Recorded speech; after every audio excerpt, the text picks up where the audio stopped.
Film की शुरुआत एक औरत को दिखाने से हुई जो सिंगल मदर थी, यानी उसका हस्बैंड नहीं था और वो अपनी बेटी ग्रेस की अकेले ही देखभाल कर रही थी। वो फिलीपींस से यहाँ लंदन आई है ताकि वो यहाँ अच्छे पैसे कमाकर अपनी बेटी ग्रेस के साथ अच्छी खुशहाल जिंदगी जी सके। लेकिन एक मसला था, उसे यहाँ छुप कर रहना पड़ रहा था। उसके पास सिटीजन का सर्टिफिकेट नहीं था, तो गैर कानूनी तौर पर वो रह रही थी। पर अब वो किसी तरह सिटीजन सर्टिफिकेट बनवाना चाहती है, जिसके लिए जाहिर है उसे पैसे चाहिए। यही वजह है कि वो अलग अलग घरों में रहकर उनकी काम किया करती थी ताकि उनका गुजारा भी हो सके और वो पैसे भी जमा कर ले। दोनों माँ बेटी बेचारी अलग अलग घरों में रहकर अपने दिन गुजार रही थी, क्योंकि उनके पास रहने के लिए कोई घर भी नहीं है। तो एक घर में दिन पूरे होने के बाद वो अगले घर में चली जाती है। ग्रेस की मॉम लोगों के घरों में साफ सफाई, खाना बनाना, किसी बीमार की देखभाल करना, यहाँ तक कि उनके कुत्तों को नहलाने और टहलाने का भी काम करती है। अब ग्रेस भी वैसे समझदार तो है, लेकिन शरारती बहुत है। जैसे एक बच्चा सुकून से नहीं बैठ सकता वैसी, इसीलिए अक्सर उसे जो उसकी मॉम कहती वो उसका उल्टा ही करती थी। ग्रेस अक्सर अपनी मॉम से पूछती है कि पापा कहाँ हैं, जिस पर हर बार उसकी मॉम झूठ बोल देती है कि वो मर चुके हैं, लेकिन हकीकत कुछ और ही होती है। अब ग्रेस और उसकी मॉम जिस घर में रह रही थी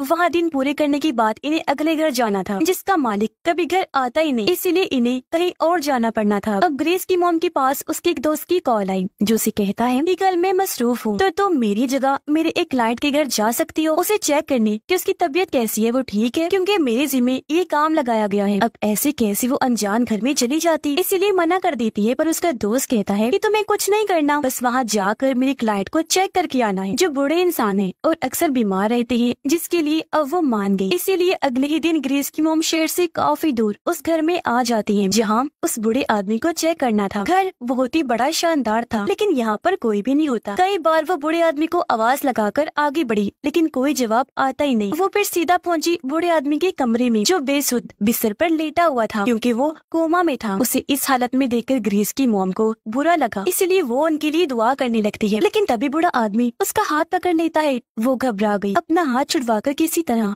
खुद को संभालती है और अब तभी उसे किसी की आने की आहट महसूस होती है, इसलिए वो जल्दी से छुपने की कोशिश करती है, क्योंकि अगर किसी ने उसे यहाँ देख लिया और पता चल गया कि वो अपने दोस्त की जगह यहाँ पर आई है, तो वो मुसीबत में पड़ सकती थी। दूसरी मुसीबत ये भी थी कि वो गैर कानूनी रह रही थी, तो इस तरह भी मसला ज्यादा हो सकता था। वो छुपने के लिए एक कमरे में गई तो थी, लेकिन वहाँ कोई जगह नहीं मिलती और अब तभी उसके सामने बूढ़े आदमी की भतीजी आ जाती है, जिसका नाम कैथरीन होता है, जो ग्रेस की मॉम को देखकर हैरान नहीं हुई, बल्कि कहती है कि मैं जानती हूँ तुम्हें एजेंसी वालों ने भेजा होगा, क्योंकि मैंने कल ही हेल्पर के लिए उनसे कहा था कि मेरे घर भेज दीजिएगा जो मेरी मदद कर सके, और उन्होंने तुम्हें भेज दिया होगा। अब उसके पास और कोई रास्ता तो था नहीं, इसीलिए बचने के लिए कैथरीन की हाँ में हाँ मिला देती। कैथरीन ग्रेस की मॉम से उसके बारे में पूछती है, फिर अपने अंकल के बारे में बताने लगी कि वो पिछले एक हफ्ते से कोमा में है। मैं उनकी देखभाल तो कर लेती हूँ, लेकिन मुझे घर का काम जैसे साफ सफाई और खाना बनाने के लिए एक हेल्पर की जरूरत थी। अब मैं जानती हूँ कि तुम्हें एजेंसी वालों ने भेजा है, पर तुम अपनी मर्जी बताओ, क्या तुम मेरे साथ हेल्पर के तौर पर काम करोगी? मैं तुम्हें एक हफ्ते की $1000 दूंगी। अब उसे सिटीजन के सर्टिफिकेट के लिए पैसे तो चाहिए थे, और इस इतनी अच्छी ऑफर को वो मना नहीं कर सकी, मान जाती है। अब हालांकि कैथरीन उसे रहने के लिए अलग कमरा भी देती है, लेकिन फिर भी वो उसे अपनी बेटी ग्रेस के बारे में नहीं बताती, क्योंकि उसे डर था कि उसके बारे में सुनकर कहीं कैथरीन मना न करती। कैथरीन उसे कहती है कि तुम आज शाम ही अपना सामान लेकर आ जाओ, जिसके बाद ग्रेस की मॉम वहाँ से निकल गई। रास्ते में वो अपने दोस्त को फोन करके सारी बात बता देती है, साथ ही बूढ़े आदमी के बारे में भी कि वो भी ठीक है। उसका दोस्त कहता है कि चलो तुम्हारे जाने का फायदा ही हुआ, तुम्हारे लिए अच्छा हो गया कि वहाँ इतनी अच्छी जॉब मिल गई। फिर वो घर आई, अपना और ग्रेस का सामान पैक करने लगती है। वो यहाँ ग्रेस को समझाती है कि तुम्हें उस घर में छुप कर रहना होगा, कोई शरारत नहीं करनी, फिर जल्द हमें सिटीजन का सर्टिफिकेट मिल जाएगा, जिसके बाद हम आजादी से रह सकेंगे। जिस पर ग्रेस भी उसकी बात मान जाती है और अब उसकी मॉम ग्रेस को एक काफी बड़ी बैग में छुपाकर कैथरीन के घर पहुँचती है। यहाँ कैथरीन सबसे पहले उसकी मॉम को चाय पीने के लिए देती है, जिसे उसकी मॉम ने एकदम ही पी लिया, क्योंकि ग्रेस बैग में बंद थी, तो उन्हें डर था कि कहीं वो दम घुटने से मर ना जाए। चाय पीने के बाद जल्दी से वो बैग को अपने कमरे में लेकर गई। ग्रेस को बाहर निकालती है, जो बिल्कुल ठीक थी। यहाँ उसकी मॉम ने फिर से ग्रेस को समझाया कि तुम्हें छुप कर रहना है, इस औरत की नजर में बिल्कुल नहीं आना।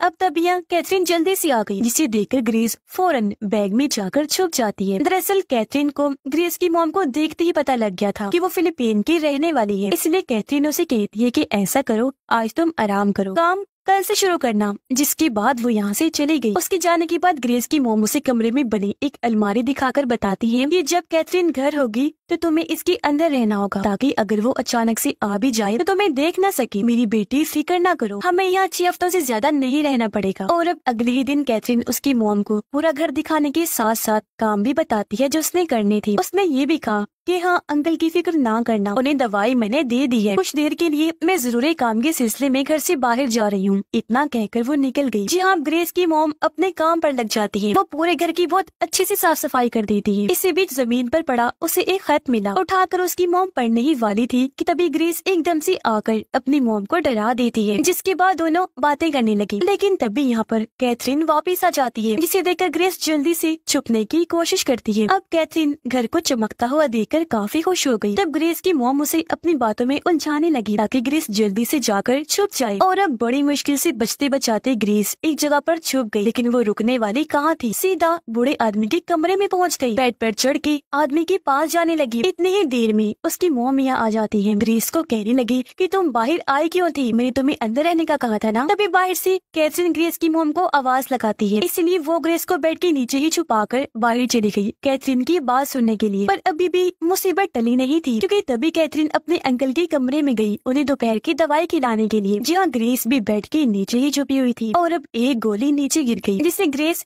कैथरीन से पहले ही देख चुकी थी। उसने गोली उठाई तो जल्दी से ग्रेस पीछे हट गई। अब कैथरीन अंकल को दवाई खिलाकर वहाँ से चली जाती है और इस तरह एक बार फिर ग्रेस बाल बाल बच जाती है। ग्रेस अपने मॉम को बताती है कि कैथरीन तो अपने अंकल को नींद की गोलियां खिलाती है। इस पर उसकी मॉम ने कहा, अच्छा नींद की गोलियां, मगर ये बात तुम कैसे जानती हो कि वो नींद की गोलियां थी। ग्रेस जवाब देती है कि एक बार जब आपने मुझे विटामिन्स की गोलियां लाने भेजा था तो गलती से मैं नींद की गोलियां ले आई। वैसे ये गोली मैंने तब देखी जब कैथरीन अपने अंकल को खिला रही थी। उसकी मोम कहती है, बेटा क्या पता उसकी बनावट एक जैसी हो, हर एक जैसी दिखने वाली दवाई का काम एक जैसा नहीं होता। इस बात को लेकर ग्रेस को अपनी मोम पर गुस्सा ही आ गया कि ये मेरी बातों पर यकीन नहीं कर रही, क्योंकि उसे शक था कि कैथरीन एक बुरी औरत भी हो सकती है। अब जैसे ही रात हुई, सब सो गई तो ग्रेस खाने की चीज ढूंढने के लिए पूरे घर में घूमने लगी। जहाँ अचानक ही उसके सामने कैथरीन आ गई। ग्रेस घबरा गई, कहती है, ओह शिट, ये क्या। कैथरीन इधर। लेकिन जब उसने गौर किया तो ग्रेस ने नोटिस कर लिया कि कैथरीन की तो आंखें बंद है, यानी वो नींद में चल रही थी। अब कैथरीन ऐसे ही आगे बढ़ने लगी। तब ग्रेस उसका पीछा करने लगती है। उसने देखा कि कैथरीन स्टोर रूम की तरफ जा रही है और अब जैसे वो अंदर गई, ग्रेस बाहर खड़े होकर अंदर देखने लगी कि अब कैथरीन क्या करने वाली है। कैथरीन तभी एक पर्दा हटाती है, जिसके पीछे एक बड़े से कांच के डब्बे में औरत की लाश पड़ी थी, जिसे देखकर ग्रेस काफी डर जाती है, पर वो फिर भी देखती रही। और अब कैथरीन नींद में ये भी कह देती है कि मैं इस पूरे घर को जला दूंगी। अगली सुबह ग्रेस की मॉम नोटिस करती है कि आज कैथरीन का मूड ठीक नहीं है। प्रॉपर्टी के सिलसिले में एक वकील से मिलने उसे जाना पड़ेगा, जिसके लिए उसे कुछ दिन लग जाने थे। इसीलिए कैथरीन ग्रेस की मॉम को कहती है कि मैं कुछ दिनों के लिए यहाँ पर नहीं हूँ, तो पूरा घर संभालने के साथ साथ मेरी जगह तुम्हें अंकल को दवाई देनी होगी। वो यहाँ सिखाती भी है कि कैसे दवाई खिलानी है। ग्रेस की मॉम नोटिस करती है कि कैथरीन जबरदस्ती बूढ़े आदमी को दवाई लेने पर मजबूर कर रही है। उसने अजीब बात ये भी नोटिस की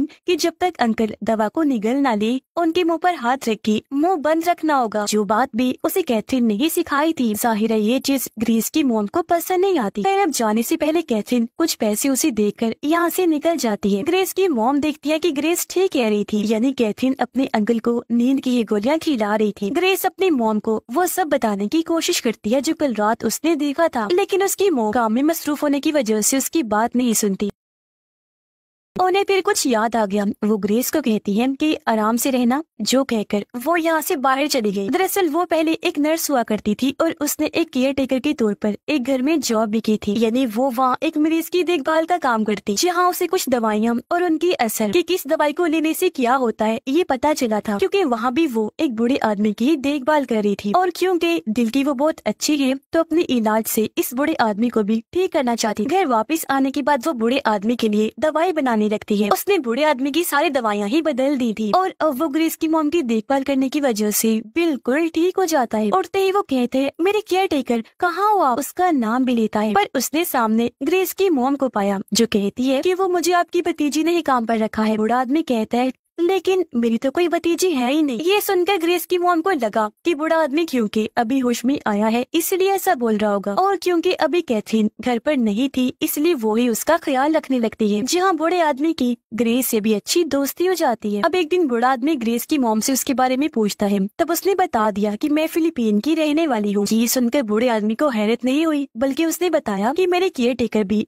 वहीं की रहने वाली थी, जो मुझे माँ से भी बढ़ गई थी। मैं उससे बहुत प्यार किया करता था। आगे पूछने पर ग्रेस की मॉम उसे बताती है कि मैंने एक आदमी से शादी की थी जो मुझे काफी मारता था, और जब उसे पता चला कि मैं माँ बनने वाली हूँ तो उसने मेरी जान लेने की कोशिश की, पर मैं वहाँ से भाग गई। मैंने उससे रिश्ता तोड़ दिया। लेकिन आज तक मैंने ग्रेस को ये नहीं बताया कि उसके डैड जिंदा है। मैंने तो ये कहा हुआ है कि तुम्हारे डैड मर चुके हैं। असल में उसके डैड ने फिर दूसरी शादी कर ली, जो अब आराम से अपनी जिंदगी गुजार रहा है। जिसे सुनकर बूढ़ा आदमी कहता है, पर अब मेरे पास तुम्हारे लिए एक ऑफर। मैं तुम्हारे सिटीजन के सर्टिफिकेट के सिलसिले को आराम से संभाल लूं, लेकिन क्या तुम सारा टाइम के लिए मेरी केयर टेकर बनोगी? जो सुनकर बिना सोचे ही ग्रेस की मॉम मान गई। ऐसा उसने इसलिए कहा था क्योंकि किसी वजह से उसे कैथरीन से निपटना था, जिसके लिए उसे ग्रेस की मॉम की जरूरत थी। पर यहाँ हमने देखा कि वक्त के साथ साथ बूढ़े आदमी का बर्ताव भी बदल रहा था। जो अच्छा कम था बुरा ज्यादा था, क्योंकि वो एक दिन ग्रेस को ये बता देता है कि तुम्हारी मॉम ने तुमसे झूठ बोला है, तुम्हारे डैड जिंदा है। जिस पर ग्रेस अपनी मॉम से नाराज हो गई। उसने बात ही करना छोड़ दिया और अब वो बस बूढ़े आदमी के पास ही रहने लग गई थी, जिस बात से ग्रेस की मॉम काफी परेशान हो गई। उसे समझ नहीं आ रही थी कि आखिर बूढ़े आदमी ने ऐसा क्यों किया। ये पता लगवाने के लिए उसने पूरे घर की तलाशी ली, जहाँ उसे बूढ़े आदमी की केयर टेकर के बहुत सारे खत मिले, जो सारे उसने अपनी फैमिली और बेटे के लिए लिखे थे। यहाँ ग्रेस की मॉम को पता चला कि बूढ़ा आदमी अपनी केयर टेकर से बहुत प्यार किया करता था, लेकिन जब वो अपने घर वालों को खत भेजने की कोशिश करती थी तो बूढ़े आदमी की फैमिली उसे ऐसा करने ही नहीं दिया करती थी। यही वजह है कि फिर केयर टेकर अपनी फैमिली और बेटे से दूर होती गई, जिसके बाद बूढ़े आदमी की फैमिली ने उस बेचारी को अपना गुलाम बना के रख दिया। उसे अपने सारे अच्छे बुरे काम करवाने लगे। अभी सारी बातें सुनकर ग्रेस की मॉम को केयर टेकर के लिए काफी बुरा लगता है। फिर अगले दिन कैथरीन घर वापिस आ जाती है। वो घर में हर जगह ग्रेस की मॉम को ढूंढती है, लेकिन वो उसे कहीं भी दिखाई नहीं दे रही थी। किचन में जाकर उसने देखा कि चाय पक रही है, इसीलिए वो निकाल कर पीने लगती है, पर पीते ही उसने थूक दिया क्योंकि ग्रेस ने उसमें कुछ मिला दिया था। वो जब बाथरूम में गई नहाने तो ग्रेस ने शैम्पू और बॉडी लोशन में भी कुछ मिला दिया था, जिससे लगाते ही कैथरीन के जिस्म और चेहरे पर बड़े बड़े धब्बे बन जाते हैं, जिनमें कैथरीन को दर्द भी हो रही थी। पता चला कि ये सब कुछ ग्रेस ने बूढ़े आदमी के कहने पर किया था। अब जब कैथरीन नीचे आई तो वो देखती है कि ग्रेस की मॉम और बूढ़ा आदमी एक साथ हैं। बूढ़े आदमी को सही सलामत देखकर कैथरीन की तो जैसे होश ही उड़ गई, वो दंग रह जाती है।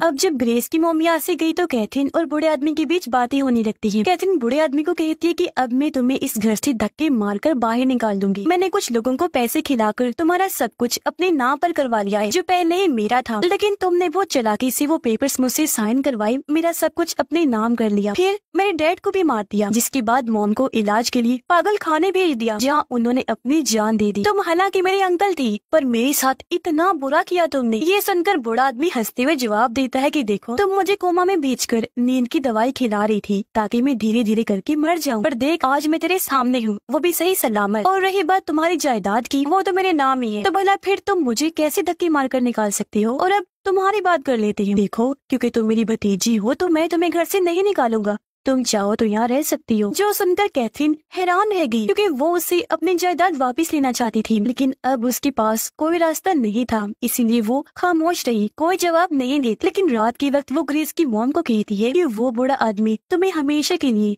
यही अपने पास रख लेगा, तुम कभी आजाद नहीं हो पाओगी। जो कहकर कैथरीन पर्दा हटाती है और शीशे की बॉक्स में बंद उस बूढ़ी औरत की लाश को दिखाकर बताती है कि देखो, ये थी बूढ़े आदमी की केयर टेकर, जिसने जब यहाँ से भागने की कोशिश की तो उसने इसे मारकर इस बॉक्स में बंद कर दिया, और अब तुम्हारा भी यही हशर होगा। और बाकी रही बात मेरी, तो मुझे उससे बदला लेना ही है, मैं उसे मार दूंगी। ये कहकर उसने ग्रेस की मॉम को पैसे दिए और कहा कि तुम अब मेरे किसी काम की नहीं रही, तुमने मेरे साथ गद्दारी की है, शायद तुम्हारे खून में ही गद्दारी है। हम चाहे तुम्हारी जितनी मर्जी मदद कर दे, लेकिन तुम हमें धोखा दोगी। ये पैसे लो और निकल जाओ यहाँ से, बस अपना मुंह बंद रखना। जो सुनकर ग्रेस की मॉम रोती हुई कहती है कि मदद, और आप हमारी क्या मदद करेंगी? हम आपके घर की साफ सफाइयाँ करते हैं, खाना बनाते हैं, आपके कुत्तों को नहलाते और घुमाते हैं, कोई बीमार है तो उसकी देखभाल, यहाँ तक कि उसकी गंदगी पे साफ करते हैं। मदद तो हम आपकी करते हैं, न कि आप हमारी। इतना कहकर वो कैथरीन के पैसे उसे वापस लौटा देती है और ग्रेस को लेकर यहाँ से जाने लगती है। पर ग्रेस जाना नहीं नहीं चाहती थी। तभी यहाँ पर पुलिस आ गई, जो ग्रेस की मॉम को ही गिरफ्तार करने आई थी, क्योंकि वो गैर कानूनी तौर पर रह रही थी, इसलिए जिसकी शिकायत भी बूढ़े आदमी ने की थी। तो पुलिस उसे गिरफ्तार करके ले जाती है, और क्योंकि अभी उसे ग्रेस की मदद की जरूरत थी, इसीलिए वो ग्रेस से ये झूठा वादा करता है कि मैं तुम्हारी मॉम को जेल से छुड़वा लूंगा, बस कैथरीन को रास्ते से हटाने के लिए तो मेरी मदद करो। और अब उसके कहने पर ग्रेस इंजेक्शन लगाकर कैथरीन को बेहोश कर देती है, क्योंकि यहाँ कैथरीन बूढ़े आदमी को मारने के लिए आई थी। अब यहाँ इंजेक्शन लगने की वजह से उसे अपने सारे हेल्पर्स भूत की शक्ल में दिखाई देने लगते हैं, जिन सब के साथ कैथरीन ने बुरा सलूक किया था। और अब यहाँ वो उसे शर्मिंदगी का एहसास करने के तौर पर आई थी। मतलब बूढ़ा आदमी तो था ही बुरा, लेकिन वो भी कम नहीं थी, दोनों एक दूसरे से बढ़ के थे। अब ग्रेस ने तो बूढ़े आदमी की मदद करती थी, इसलिए वो अब बूढ़े आदमी को कहती है कि मेरी मॉम को भी जेल से अब आजाद करवाओ, लेकिन वो यहाँ बात को टालने लगता है। जिस बीच ग्रेस को पता चल गया कि इसने ही मेरी मॉम को गिरफ्तार करवाया है। वो बूढ़े आदमी को कोई चीज मारकर यहाँ से भाग जाती है। बूढ़े आदमी ने भी उसका पीछा किया, क्योंकि वो अब